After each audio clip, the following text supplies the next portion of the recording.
بسم الله الرحمن الرحيم.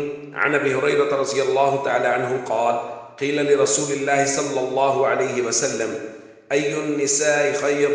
قال: التي تسره إذا نظر وتطيعه إذا أمر ولا تخالفه في نفسها ومالها بما يكره. رواہ النسائی۔ حضرت ابو ہریرہ رضی اللہ تعالیٰ عنہ سے روایت ہے، فرماتے ہیں کہ رسول اللہ صلی اللہ علیہ وسلم سے پوچھا گیا کون سی عورت بہتر ہے؟ آپ صلی اللہ علیہ وسلم نے فرمایا وہ عورت کہ جب خامند اسے دیکھے تو وہ اسے خوش کر دے، اور جب خامند اسے کوئی حکم دے تو وہ اس کی اطاعت کرے۔ اسی طرح وہ عورت اپنے نفس اور مال میں شوہر کی ایسی مخالفت نہ کرے جو اس کو ناپسند ہو۔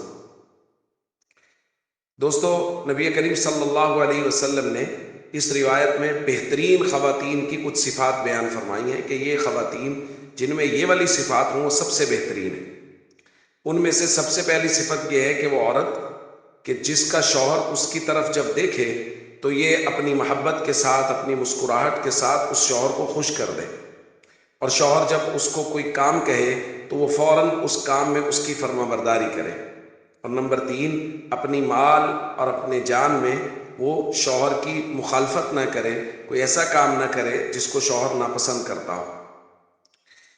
دوستو، نبی کریم صلی اللہ علیہ وسلم نے مرد کے لیے بھی ہدایات دی ہیں کہ وہ عورت کے ساتھ کس طرح محبت اور پیار کے ساتھ وقت گزارے۔ عورتوں کے لیے بھی ہدایات دی ہیں کہ وہ اپنے شوہروں کے ساتھ کس قدر محبت کے ساتھ وقت گزاریں۔ اگر یہ محبت قائم ہو تو یہ سب سے منفرد رشتہ ہے شوہر اور بیوی کا رشتہ۔ آپ دیکھیں نبی کریم صلی اللہ علیہ وسلم غار حرا سے آئے تو سب سے پہلے اپنی زوجہ محترمہ سیدہ خدیجہ الکبریٰ رضی اللہ تعالیٰ عنہ کے پاس آئے۔ سب سے پہلے تسلی بھی سیدہ خدیجہ رضی اللہ تعالیٰ عنہ نے دی۔ تو یہ ایک بڑا ہی قریبی رشتہ ہے، بڑا ہی منفرد رشتہ ہے باقی رشتوں کی نسبت۔ تو اس لیے ہم سب کو چاہیے ہر شوہر اور بیوی ایک دوسرے کے حقوق کا خیال کریں، ایک دوسرے کی خوشی کا خیال کریں، تو یہ گھر سارے جنت نظیر گھر نظر آئیں گے۔ السلام علیکم ورحمۃ اللہ وبرکاتہ۔